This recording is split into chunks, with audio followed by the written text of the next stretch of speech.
Graça e paz, irmãos.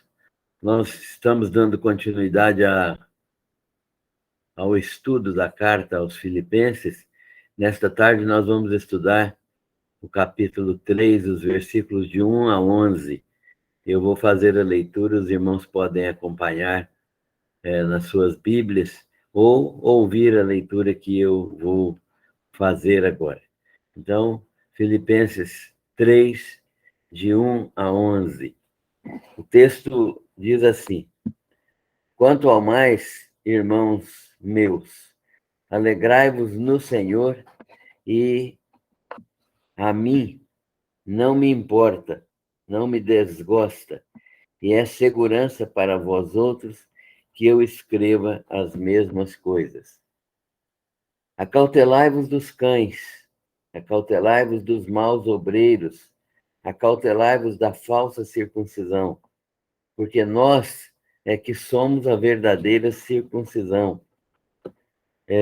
Nós que adoramos a Deus no Espírito e nos gloriamos em Cristo Jesus e não confiamos na carne. Bem que eu poderia confiar também na carne. Se qualquer outro pensa que poderia confiar na carne,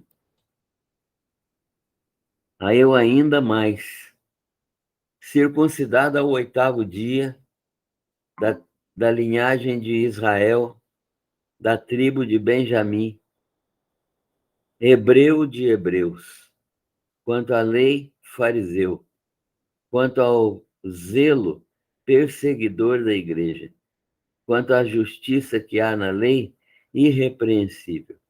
Mas o que para mim era lucro, isso considerei perda por causa de Cristo.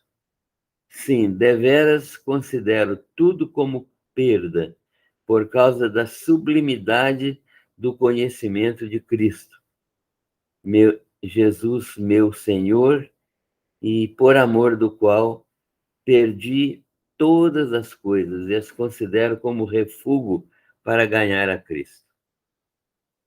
E achado nele, em Cristo, não tendo justiça própria que procede da lei, senão a justiça que é mediante a fé em Cristo, justiça que procede de Deus, baseada na fé. Para o conhecer e o poder da sua ressurreição e a comunhão dos seus sofrimentos, conformando-me com ele na sua morte, para de algum modo alcançar a ressurreição dentre os mortos. Amém. Vamos orar, irmãos. Senhor, nós agradecemos a tua bênção constante sobre a nossa vida. Agradecemos-te por todo o cuidado do Senhor conosco. Agradecemos-te pela oportunidade de estudarmos a tua palavra nesta tarde com nossos irmãos. E nós pedimos ao Senhor que fale ao nosso coração por meio desta palavra. Que nós tenhamos a capacidade de ver aquilo que o Senhor quer nos ensinar. Oramos agradecidos em nome de Jesus. Amém. Então, nós vamos dar início ao nosso estudo, raciocinando um pouco sobre o que Paulo fez nesta viagem a Filipos, depois, alguns anos que ele passou lá, de alguns meses que ele passou lá, quanto tempo depois ele escreveu esta carta, mais ou menos 10 anos, e ele está escrevendo aos crentes de Filipos aquilo que é a sua própria e grande experiência. Vamos tentar analisar isso rapidamente. O apóstolo tem uma relação muito íntima com a igreja de Filipos. Ele sabe que a igreja de Filipos surgiu por orientação divina. Orientação divina. Ele estava em Troade, querendo ir para a Ásia na sua segunda viagem missionária, mas o que aconteceu foi que um homem apareceu em visão a ele à noite, dizendo: passa a Macedônia e ajuda-nos, e ele entendeu ser a palavra, uma ordem de Deus para que ele fosse para a Europa, e foi então para a Macedônia. E a primeira cidade que ele visitou, a primeira cidade a qual ele chegou, foi a cidade de Filipos. E foi um começo desanimador ali, porque ele passou algumas semanas pregando o evangelho na rua. Ele foi a uma reunião de oração, foi orar com Silas à beira do rio, encontrou mulheres ali orando. Lídia se converteu, depois ele veio para a cidade, e durante semanas ele andou proclamando o evangelho, com uma moça endemoniada atrás dele, falando, né, que estes que vos anunciam são servos, anunciam o evangelho, são servos do Deus Altíssimo. Ele, então, expulsa o demônio dessa moça, e depois ele é preso por causa disso. Ele é tido como alguém que está ferindo a ordem normal da cidade. Então, ele é preso, açoitado, e acontece aquele fenômeno noturno, aquele milagre na prisão, quando ele e Silas estão louvando a Deus, bendizendo o nome de Deus, e acontece um terremoto na prisão, e todos os presos foram soltos, mas nenhum deles fugiu. E o carcereiro quis matar-se a si mesmo, né? Quis suicidar-se, porque ele julgou que todos fugiriam e ele seria responsável por todos eles, seria morto, naturalmente. Então, Paulo gritou com ele: não te faça nenhum mal, porque todos estamos aqui. Então, ele, atônito, né? Perdeu até o rumo e foi levado a perguntar a Paulo, né, senhores, o que eu devo fazer para ser salvo? E Paulo responde: crê no Senhor Jesus e será salvo tu e tua casa. A igreja de Filipos começou assim. Foi um começo, né, meio desanimador, e uma recepção decepcionante, né? Paulo era um cidadão romano, não podia ser açoitado sem ser julgado, e ele foi. E Filipos era uma colônia romana, eles não podiam fazer isso com Paulo como autoridades, e eles fizeram. Então, foi decepcionante para Paulo e Silas aquela situação. Mas ali começou a igreja de Filipos. O apóstolo fala agora, neste momento que ele está escrevendo a carta aos Filipenses, ele fala em seguida da graça de Deus e dá graças a Deus, porque ele tem algumas bênçãos pelas quais ele é grato a Deus. A primeira delas é que ele é grato a Deus pela cooperação dos filipenses no Evangelho desde o primeiro dia. Eles cooperaram com ele desde o primeiro dia. Isso significa que ele foi ajudado, especialmente, nós sabemos, pela pessoa e pela família de Lídia, que receberam Paulo e Silas em sua casa e o ajudaram ali, e eles ficaram hospedados lá enquanto estavam em Filipos. Então,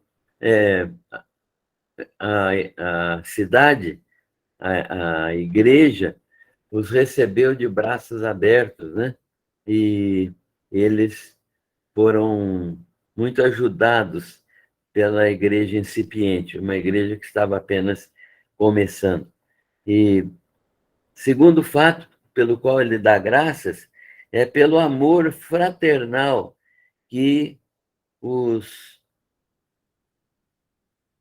que os filipenses demonstraram a ele e que liga Paulo indissoluvelmente aos filipenses. O amor que os filipenses demonstraram a ele, né? Sustentando depois, por meio de 4 ofertas voluntárias em quantidade volumosa de dinheiro, que dava para Paulo passar bastante tempo com os recursos mandados pelos filipenses. Então, essa manifestação de amor fraternal que ligava Paulo aos filipenses é motivo de graças a Deus. Deus é agradecido por Paulo por causa desta oferta. Mas o apóstolo dá graças a Deus também pelos filipenses, fazendo orações por eles, porque para Paulo a maior evidência do crescimento da igreja e do cristão é a prática do amor. Paulo entende que a maior evidência do cristianismo e para o cristão também é a prática do amor. A prática do amor significa ser bondoso, ser generoso, ser misericordioso, ser acessível, ser solidário. Essa prática que nos leva a atender os necessitados, a dar prioridade às coisas de Deus, a buscar o nosso papel na igreja e desenvolver o nosso papel para crescimento de todos. Então, Paulo entende que ele tem que dar graças a Deus pelo desempenho dos filipenses. Ele dá graças a Deus também porque os filipenses estão preocupados com ele. Então, o apóstolo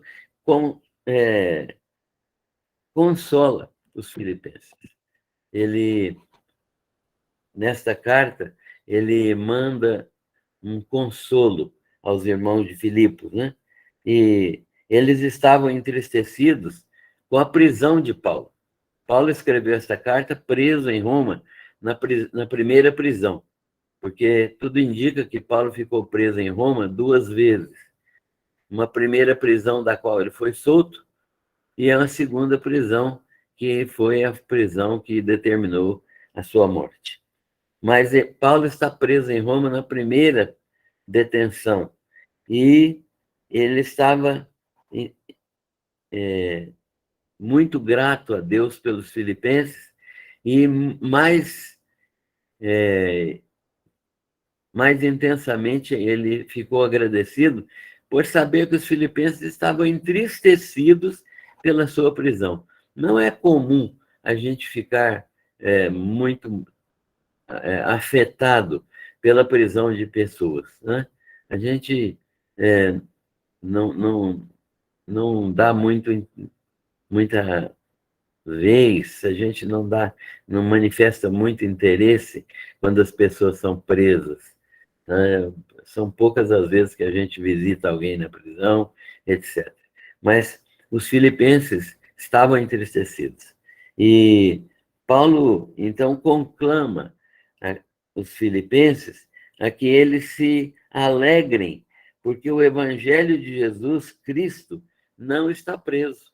Paulo está preso, mas o evangelho está absolutamente livre, está sendo pregado lá nas cadeias de Roma, na prisão em Roma. Na primeira prisão, Paulo estava numa casa particular, né, que ele alugou ele mesmo alugou a casa para ficar preso. Então, ele mandava para os filipenses essa carta dizendo a eles que eles não deveriam ficar entristecidos, porque ele estava muito bem ali e o evangelho não estava preso, né? As cadeias foram usadas por Deus para a sua própria glória. Deus usou muito as cadeias que prendiam Paulo, né? O fato dele estar preso foi usado por Deus poderosamente para que o evangelho frutificasse. Essa carta também mostra a visão espiritual de Paulo. O apóstolo tem uma visão espiritual que nós também precisamos ter, irmãos. Essa visão de Paulo é uma visão interessante. Ele está feliz por pregar a Cristo. Pregar a Cristo é o seu objetivo máximo, é o seu objetivo maior, é o único objetivo da sua vida. Pregar a Cristo. Ele não tem nenhum outro objetivo. Pregar ao Senhor Jesus é o objetivo máximo da sua vida. Como deveria ser também o nosso, né? Porque nós estamos de passagem nesse mundo aqui. E Paulo não se importava com a motivação dos seus adversários. Havia adversários de Paulo que pregavam também o evangelho para ver se de alguma maneira aumentava o sofrimento dele, né? Porque ele estava preso, não podia sair pregando, e alguns inimigos de Paulo, de fato, né? Alguns judeus saíam pregando o evangelho, e Paulo até cita, né? Que há muitos adversários que uns pregam por inveja, outros por porfia. Porfia significa por intriga, por luta, por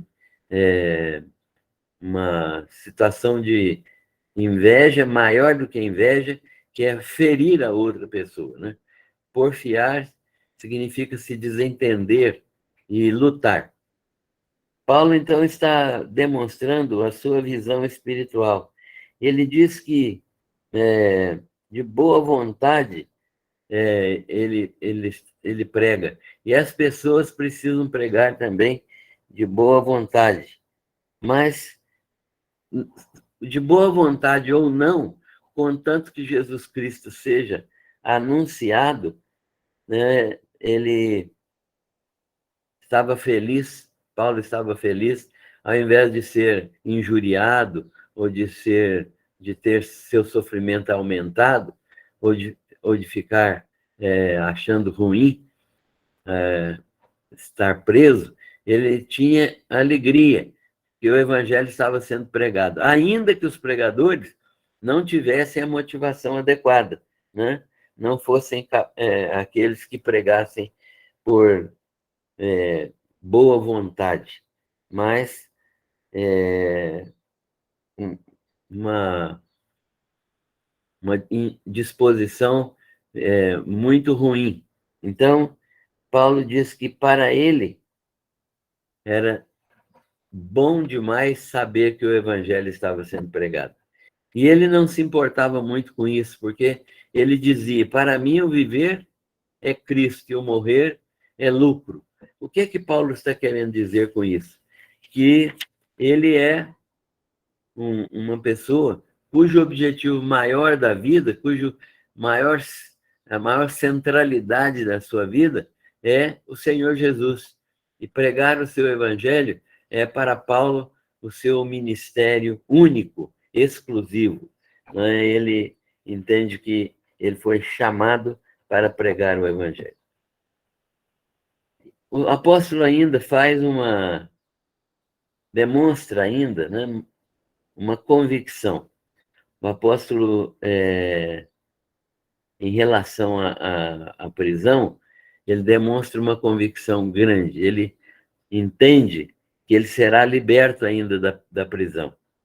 Ele sabe que Deus vai responder às orações das muitas igrejas que estão por ele, orando, que também os filipenses estão orando por ele, e ele vai ser libertado. Ele tem essa convicção. E isso realmente aconteceu.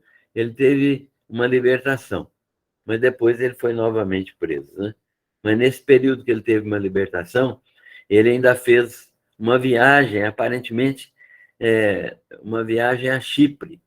Nós não temos certeza absoluta disso, mas parece que ele esteve viajando para a ilha do Mediterrâneo chamada Chipre.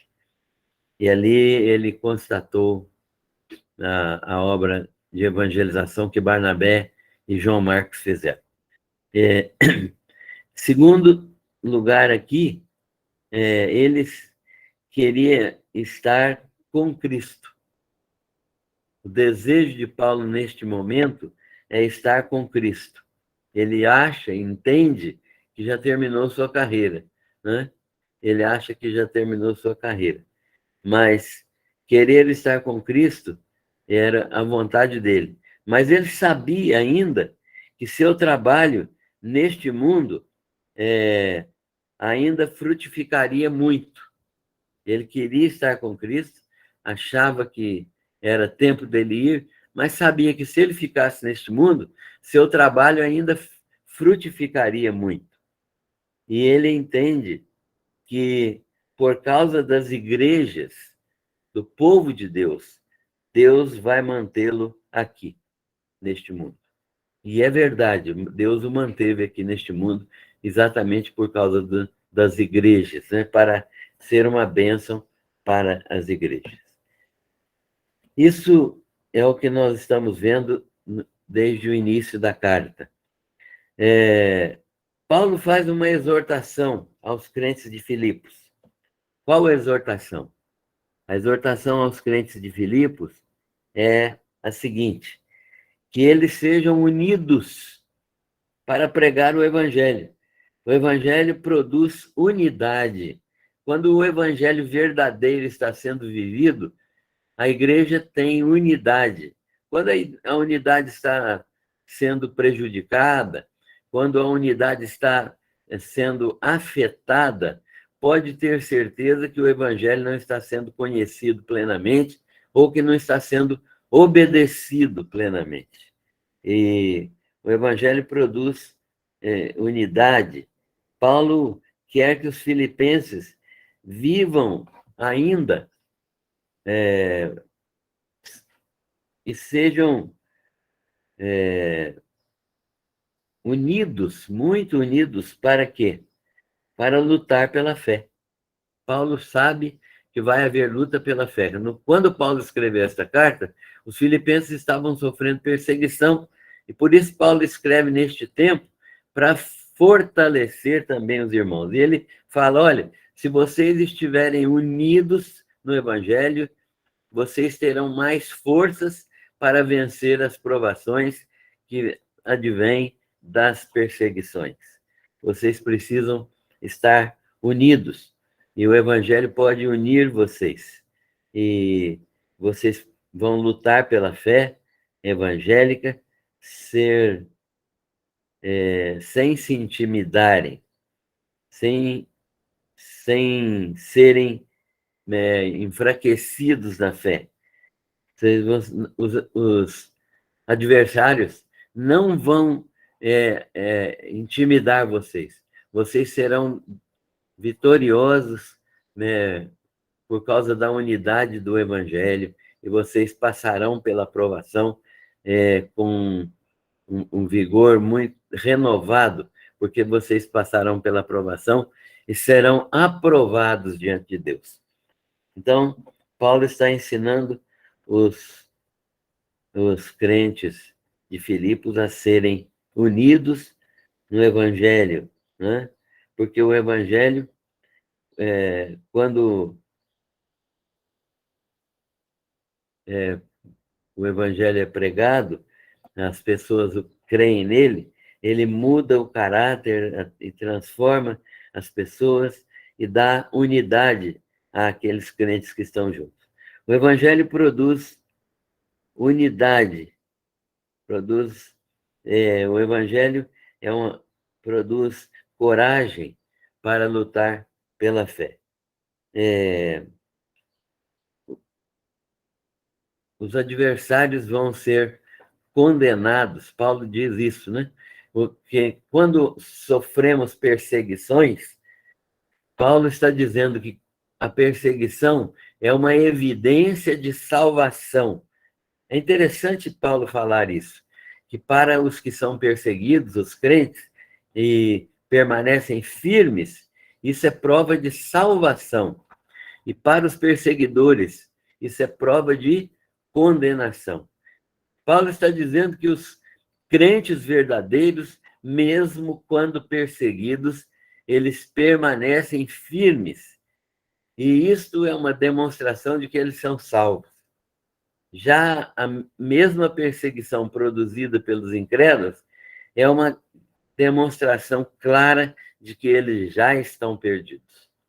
Então, é uma conclusão que Paulo faz que nos ajuda muito a pensar que, se houver perseguições no Brasil, nós temos que estar preparados para perseverar firmemente no meio das perseguições.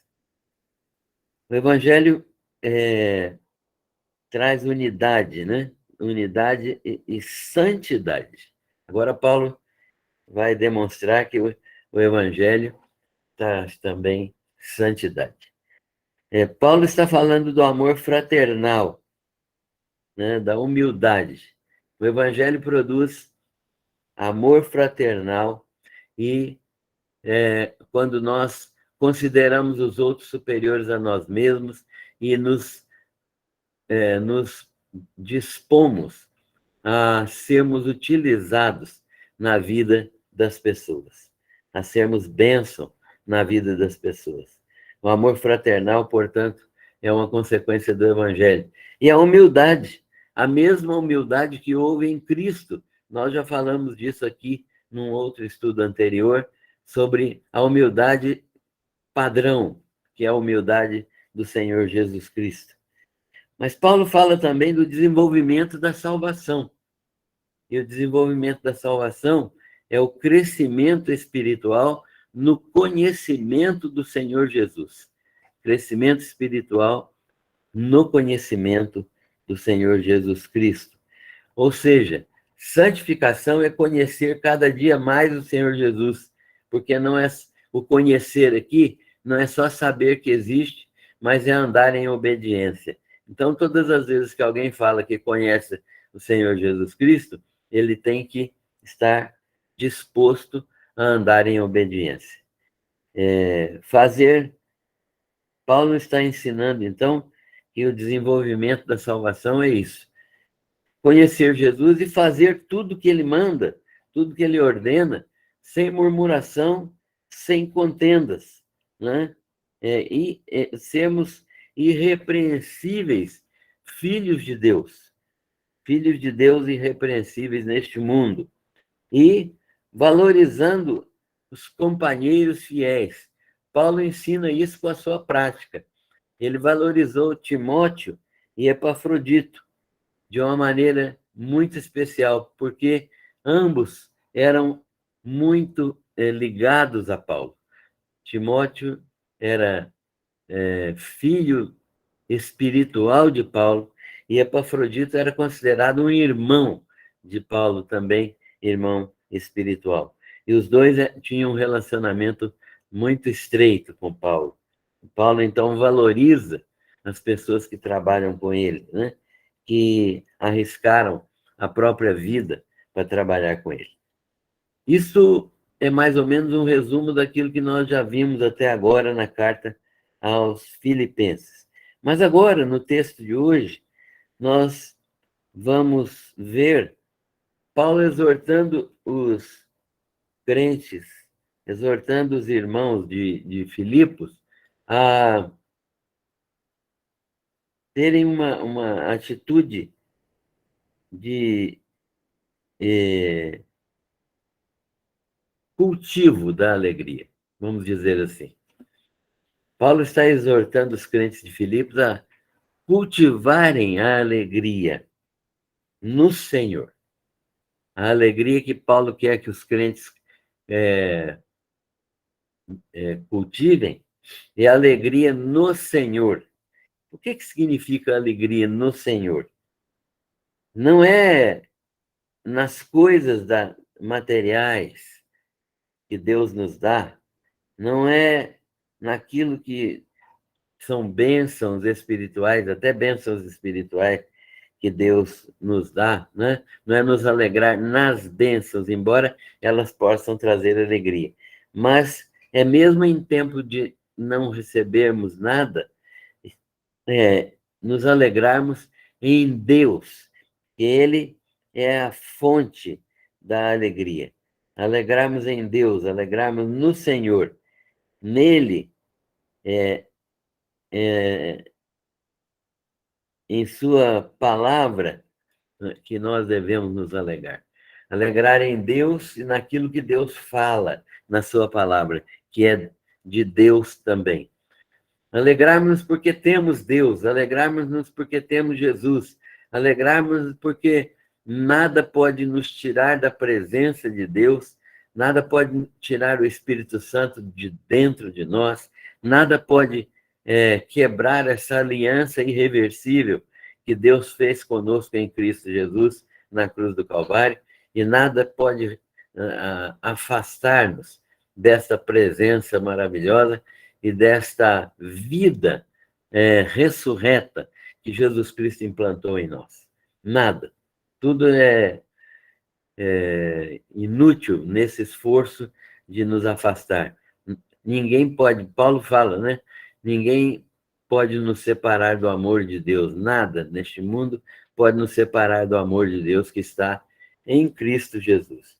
Então, Paulo está ensinando os filipenses agora a que eles permaneçam em Cristo, que eles permaneçam alegres e que a sua alegria seja no Senhor. Isso significa que, se nós não tivermos nenhum motivo de alegria neste mundo, se nós não tivermos nenhum motivo de nos alegrarmos por causa de bênçãos, né, nós vamos alegrar no Senhor, porque Ele é o Deus da nossa salvação. Eu fico pensando na experiência de Jó, que perdeu tudo, perdeu até a saúde. Ele não tinha nada a não ser Deus. Eu sei que o meu Redentor vive, né? Então, esse tipo de experiência que Deus quer dos crentes. Pode chegar uma circunstância dessa? Pode. Há muitos crentes no mundo que perdem tudo. Um muçulmano que aceita Jesus Cristo, ele perde tudo. E quando não perde a vida, ele é mandado para fora do país, ele é exilado, né? Então, ainda existem muitas situações dessa no mundo hoje. Mas nós temos recebido muitas bênçãos de Deus, mas o principal é nos alegrarmos no Senhor. E nós precisamos andar com Cristo, viver com Ele, crer no Senhor, nos alegrarmos nele, mas também nos alegrarmos na sua palavra e também devemos nos alegrar com o seu povo, com a sua igreja. Paulo fala ainda do cuidado com os falsos mestres. Por quê? O que acontecia lá em Filipos? Os irmãos, para entender aquilo que ele está falando aqui, cuidado com os falsos mestres, precisam lembrar que havia falsos mestres judaizantes, né? Aqueles que eram judeus e que queriam que o povo cristão se tornasse judeu para ser salvo. Então, uma pessoa, para ser salvo, segundo esses homens, tinha que se tornar como um judeu, um prosélito, um judeu, um novo convertido judeu, que tinha que ser circuncidado, tinha que guardar o sábado, tinha que deixar de comer determinadas coisas. Então, Paulo é contra isso. Ele fala que a salvação é exclusivamente por meio de Jesus Cristo. E eles são maus obreiros, né? Paulo fala que eles são maus obreiros, os judaizantes, e fala que eles são a falsa circuncisão. É interessante Paulo usar uma expressão, né? Cuidado com os cães. Os cães. Por que ele usa a expressão cães? Eram os judeus que usavam a palavra cães para os gentios. Toda pessoa que era gentia usava a palavra cães.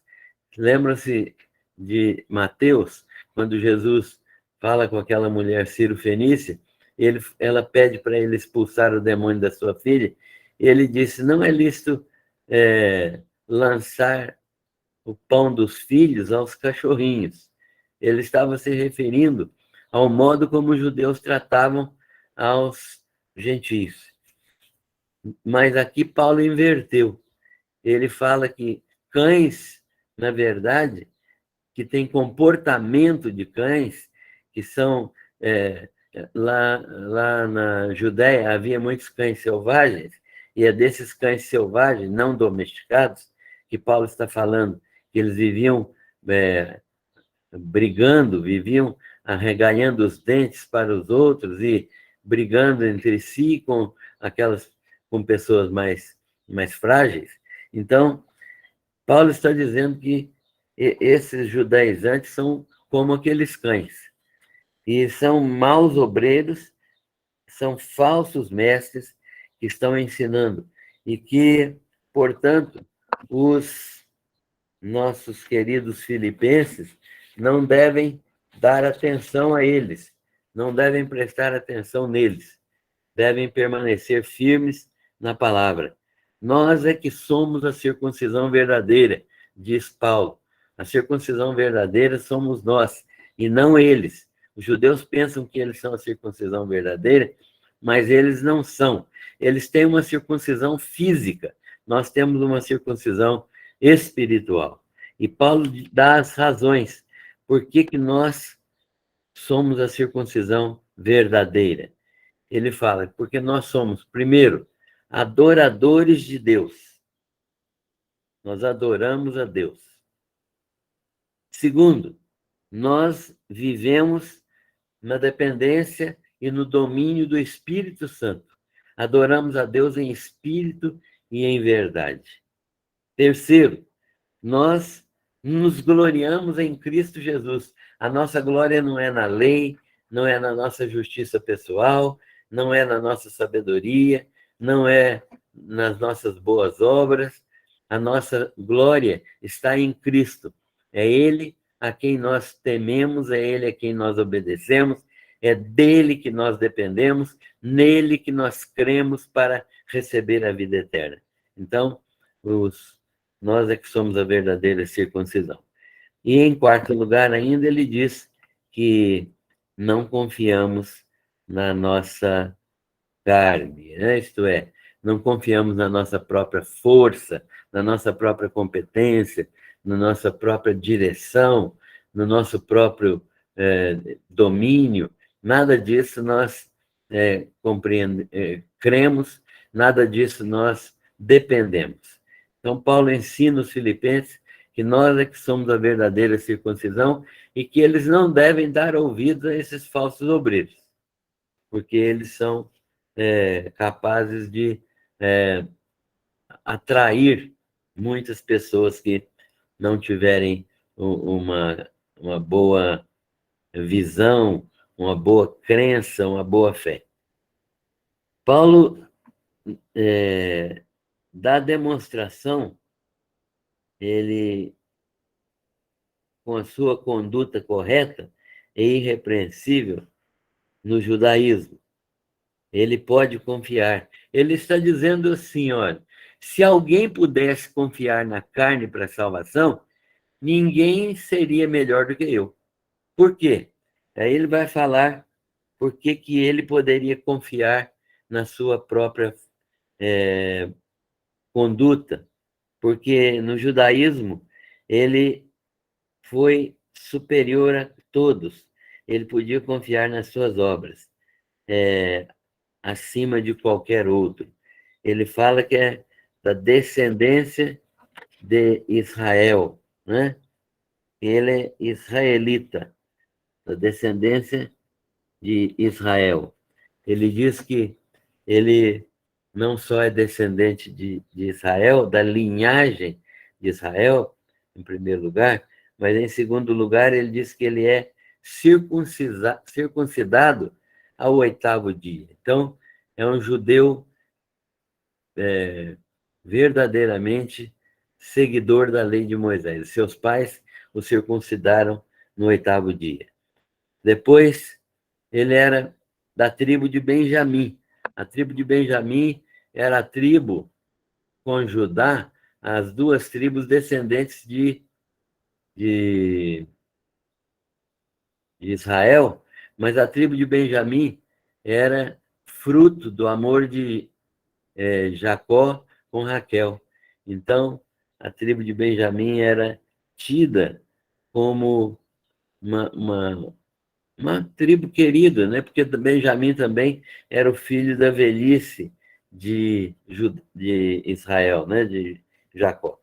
Então, ele fala, né? Eu sou israelita, sou circuncidado ao 8º dia, sou da tribo de Benjamim, hebreu de hebreus, né? E quanto à lei, eu sou fariseu, sou fariseu, e significando com isso que ele era perfeito cumpridor da lei nos aspectos externos, né? Jesus, inclusive, chamou os fariseus de hipócritas, porque eles eram cumpridores da lei, mas era um cumprimento que era exterior apenas. Eles cumpriam a letra da lei, mas dentro deles não havia nenhum tipo de quebrantamento, de mudança, de arrependimento. Jesus disse: esse povo honra-me com os lábios, mas o seu coração está longe de mim. Então, quanto ao zelo, eu fui perseguidor da igreja. Olha o que Paulo está dizendo. Ele era tão zeloso pela lei, que ele achava que era coisa de Deus, que ele perseguiu a igreja, né? Mandou matar Estevão, acompanhou a morte de Estevão, né? Quanto à justiça que há na lei, olha o que Paulo diz aqui. Quanto à justiça que há na lei. O que é a justiça da lei? É aquilo que a lei pede para ser obedecido. Paulo diz que quanto à justiça que há na lei, ele era irrepreensível, ou seja, não havia um detalhe da lei que ele não cumprisse. Tudo isso, né, que era uma situação exaltadora, né? Tudo isso que era parecido com algo desejável, como se fosse lucro para alguém ter esse tipo de comportamento, né? O, o, o apóstolo Paulo considerou como perda, considerou não lucro, mas perda. E ele considerou isso tudo como lixo. A palavra refúgio aqui no texto que nós lemos, no hebraico, significa lixo. Ele considerou que toda a justiça pessoal que ele tinha e a justiça da lei que ele seguia perfeitamente, tudo isso era lixo quando ele se converteu. E ele abandonou tudo isso por causa só de Jesus Cristo. Só por causa de Jesus. Ele abandonou tudo, considerando tudo refúgio para jogar tudo fora por causa da sublimidade do Evangelho ou da pessoa de Jesus Cristo. A sublimidade do Evangelho ou da pessoa de Cristo é aquilo que era mais interessante, mais importante, mais alto, mais perfeito, mais o aspecto aqui é uma verdade celestial, né? Mais puro, mais santo. Então, tudo aquilo que tem na sua natureza coisas celestiais. Paulo, então, fala que por causa desta sublimidade do conhecimento de Cristo, ele deixou todas as coisas. Ele considera, e é interessante notar isso, que o Evangelho perfeito é a plenitude do conhecimento de Cristo. Quanto mais você conhece de Cristo, mais você se torna santificado, mais você se torna amoroso para com Cristo, mais você se torna obediente à sua palavra, porque é Ele que vai preenchendo a nossa mente, o nosso coração e vai nos levando para próximo dele e vai nos abençoando com a sua perfeita vida, né? A vida de Cristo em nós. Então, Paulo está dizendo que, por amor de Cristo, ele perdeu tudo e considera como refúgio, como lixo, tudo aquilo que ele tinha para ter apenas a Jesus Cristo. Paulo diz que queria ser achado nele, em Cristo. Queria ser encontrado nele, ou queria estar nele. A expressão é queria ser achado nele, quer dizer, queria estar em Cristo, renunciando à justiça própria, né, procedente da lei, mas aquela que é procedente, que vem da fé em Cristo Jesus. Qual a justiça que nós temos? Nós não temos justiça nenhuma. A justiça que Paulo achava que tinha, ele considerou refúgio porque não era verdadeiramente justiça. Era apenas uma manifestação de vontade pessoal, era carnalidade. A justiça de Paulo era produzida pelo seu próprio pensamento, pelo seu próprio braço, pela sua própria força, pelo seu próprio interesse. Não tinha nada de Deus naquela justiça de Paulo. Não tinha nada de Deus naquelas atitudes de Paulo. Era tudo uma coisa de dentro de Paulo mesmo. Era força humana, força natural. A nossa força está em Jesus e deve ser a força de Jesus. Nós devemos entender que a justiça que procede da fé em Cristo é a justiça de Deus para a nossa salvação. Né? Jesus é a nossa própria justiça. Paulo entende que salvação olha só que coisa interessante está nesse texto. Paulo entende que salvação é conhecimento relacional com Cristo.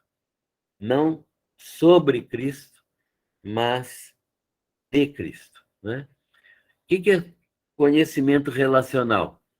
Tem um conhecimento de Cristo que muitas pessoas têm, que é saber que ele existe, conhecer um pouco da sua palavra, até frequentar a igreja, etc. Mas não é um conhecimento relacional no sentido de que a pessoa não se relaciona com Jesus. Ela não ora, não lê a Bíblia, não ouve Jesus falar, não o obedece. Então, não é um conhecimento relacional, né? Como se Jesus fosse, e ele como se Jesus fosse uma outra pessoa junto com ela, né? Ao seu lado, que ela pudesse conversar, que ela pudesse colocar todas as coisas, ouvir Jesus falar por meio da sua palavra e, então, orar e desfrutar desta comunhão com Jesus. Então, Paulo entende que salvação é conhecimento relacional de Cristo, não um conhecimento sobre Cristo, mas um conhecimento da pessoa de Cristo. Paulo entende também que o Evangelho é conhecer, participar do poder de Jesus Cristo e de sua ressurreição que habita no crente. Na carta aos Efésios, Paulo fala que o poder que habita em nós é o mesmo poder que ressuscitou Jesus Cristo dentre os mortos. Irmãos, isso é muito sério e muito maravilhoso ao mesmo tempo. Isso significa que há um poder dentro de nós, pelo Espírito Santo, que é o mesmo poder que ressuscitou Jesus Cristo dos mortos. Esse poder que Deus nos concede, para quê? Deus tem uma finalidade nesse poder e fora dessa finalidade, ninguém pode usar esse poder porque não adianta. A finalidade é nos tornar semelhantes a Jesus Cristo, realizadores das obras que Deus de antemão preparou para que andássemos nelas. É para isso que esse poder é dado, né? Para que o crente faça aquilo que Jesus fez. Então, nós somos feitura dele, criados em Cristo Jesus, para as boas obras as quais Deus de antemão preparou para que andássemos nelas. Então, Paulo está dizendo que conhecer o poder da ressurreição de Jesus que habita o crente, né? O crente é habitado por esse poder. Terceiro, Paulo entende que a salvação é experimentar a comunhão do seu sofrimento. Que coisa estranha, né? Experimentar a comunhão do seu sofrimento, mas é isso. Paulo fala numa das suas cartas, que acho que é Colossenses, que o nosso sofrimento como crentes e como filhos de Deus, crentes em Jesus Cristo, o nosso sofrimento é um sofrimento que completa o sofrimento de Cristo na cruz do Calvário. Então, o sacrifício de Cristo na cruz do Calvário foi perfeito, mas a igreja ainda sofre, e sofre completando. Não é completando no sentido de que Cristo tem falta, não. No sentido de que nós, como corpo de Cristo, sofrendo, ele também sofre.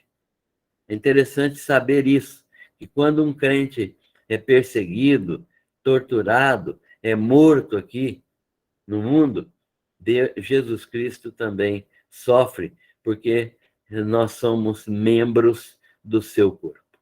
É nesse sentido que Paulo está falando que experimentar a comunhão dos sofrimentos de Cristo, cumprindo e conformando com ele na sua morte. Esse é o sentido. Terminando, porque já está ficando muito longo, terminando esse estudo, nós podemos pensar o seguinte, que Paulo está certo de que vai alcançar a ressurreição dos mortos. Ele sabe que Jesus está nele, e porque Jesus está nele, há uma garantia da ressurreição. É a vida de Cristo em nós que produz essa ressurreição. Então, a primeira aplicação que eu quero fazer rapidamente é: você se considera alegre ou triste? Paulo nos ensina, na carta aos Filipenses, que a fonte de nossa alegria é o Senhor Jesus. Então, se nós temos o Senhor Jesus, nós deveríamos ser alegres o tempo todo, independente das circunstâncias. Isso é muito importante a gente pensar, porque muitas vezes as circunstâncias nos deixam entristecidos, mas Cristo é a nossa alegria. Segunda aplicação: você pode confiar em seus merecimentos? Você pode confiar em seus merecimentos, achando que está correto, que está certo, que está agindo de uma maneira correta? Você pode confiar nos seus sofrimentos? Você pode confiar nos seus merecimentos, né? O sofrimento traz merecimento na teologia de muitas pessoas. Você pode confiar que você tem merecimentos? O que Paulo diz nesse texto é que este tipo de pensamento era dele. quando ele era fiel à lei e quando ele era um fariseu praticante irrepreensível de toda a lei.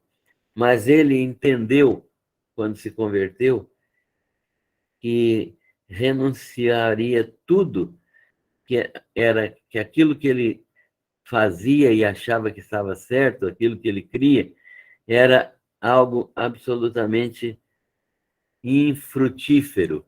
E ele considerou tudo como lixo para ganhar a Cristo, né?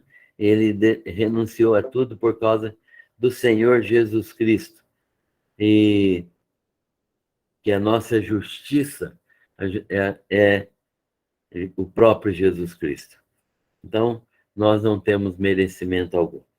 Terceiro e último, desenvolver a salvação é crescer no conhecimento de Jesus Cristo, viver em comunhão com Ele, participar dos seus sofrimentos, estar crucificado com Cristo, aguardando a ressurreição.